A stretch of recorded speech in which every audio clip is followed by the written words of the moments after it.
എടാ ഇതാണ് നമ്മുടെ റെക്ടാങ്കുലർ നോച്ച് അപ്പാരറ്റസ് എന്ന് പറയുന്നത്. ഇവിടെ നമ്മൾ ആദ്യം എടുക്കേണ്ട സ്കിൽ ലെവൽ റീഡിംഗ് ആണ്. അത് നമുക്കിവിടെ അഡ്ജസ്റ്റ് ചെയ്യാൻ പറ്റും.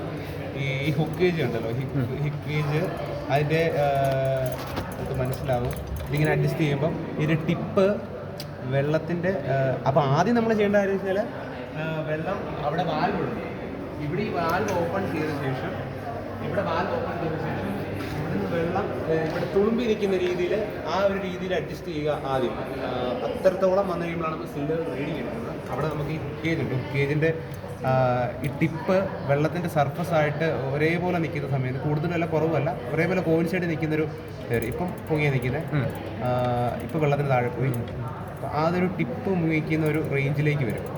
അപ്പോൾ ആണ് ഇപ്പോൾ ഒരു റേഞ്ചിലേക്ക് വരും. ആ റേഞ്ചിലേക്ക് നമ്മൾ എത്തിക്കുക. അങ്ങനെയാണ് സിലിണ്ടർ റീഡിങ് എടുക്കുന്നത്. അതിനുശേഷം ഫ്ലോറേറ്റ് കൂട്ടി അപ്പോഴേക്കും സ്വാഭാവികമായിട്ടും നോച്ച് ചെയ്ത് വെള്ളം തഴക്കും. അപ്പം അതനുസരിച്ച് മനസ്സിലായല്ലോ. ആദ്യം നമ്മൾ സിലിണ്ടർ റീഡിങ് എടുത്തത് ഇവിടെ തുളുമ്പി വയ്ക്കുന്ന രീതിയിലാണ്. രണ്ടാമത് നമ്മൾ ഡിസ്ചാർജ് കിട്ടുമ്പോൾ സ്വാഭാവികമായിട്ടും ഈ നോച്ച് കഴിഞ്ഞിട്ട് വെള്ളം പുറത്തിയാടും. അപ്പോൾ അതനുസരിച്ച് ഇത് വീണ്ടും താഴേക്ക് പോകും. അപ്പോൾ അതനുസരിച്ച് നമ്മൾ കുറച്ചുകൂടെ ഹൈറ്റ് പൊക്കി എത്രത്തോളമാണ് എന്നുള്ളത് ഈ സ്കെയിൽ ഉപയോഗിച്ച് നമ്മൾ മനസ്സിലാക്കുക. എന്നിട്ട് അതിൻ്റെ ഹൈറ്റ് ഡിഫറൻസ് എടുത്തിട്ട് നമുക്ക് ആവശ്യമുള്ള വാല്യൂ അവിടെ നിന്ന് കിട്ടും.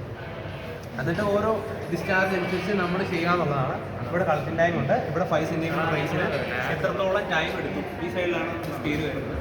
നമുക്ക് എത്രത്തോളം ടൈം എടുക്കും എന്നുള്ളത് 5 സെൻറ്റിമീറ്റർ റേസിന് എത്ര ടൈം എടുക്കുന്നത് ഇവിടെ നമുക്ക് കാണാൻ പറ്റും. എല്ലാത്തിനും പറയുന്നുള്ള തന്നെ ഇതിൻ്റെ കളക്റ്റിംഗ് ടാങ്കിൻ്റെ റീഡിങ് എടുക്കുമ്പോൾ വാൽവ് ക്ലോസ് ചെയ്ത് വെക്കുക. കളക്റ്റിംഗ് ടാങ്കിൻ്റെ റീഡിങ് എടുത്ത ശേഷം വാൽവ് ഓപ്പൺ ചെയ്ത് വെക്കുക, അല്ലെങ്കിൽ ടാങ്കിന് ഓപ്പൺ ഫ്ലോ വരാൻ സാധ്യത. അങ്ങനെ ഓരോ ഡിസ്ചാർജിനും ഓരോന്ന് എടുക്കാമെന്നുള്ളത് മാത്രമേ ഉള്ളൂ. ഇതുവഴി നമുക്ക് ടേബിളിന് ആവശ്യമുള്ള എല്ലാ വാല്യൂം കിട്ടുന്നതായിരിക്കും. അതനുസരിച്ച് ഇക്വേഷൻ ഉപയോഗിച്ച് നമുക്ക് ബാക്കിയെല്ലാം ചെയ്യാൻ സാധിക്കും.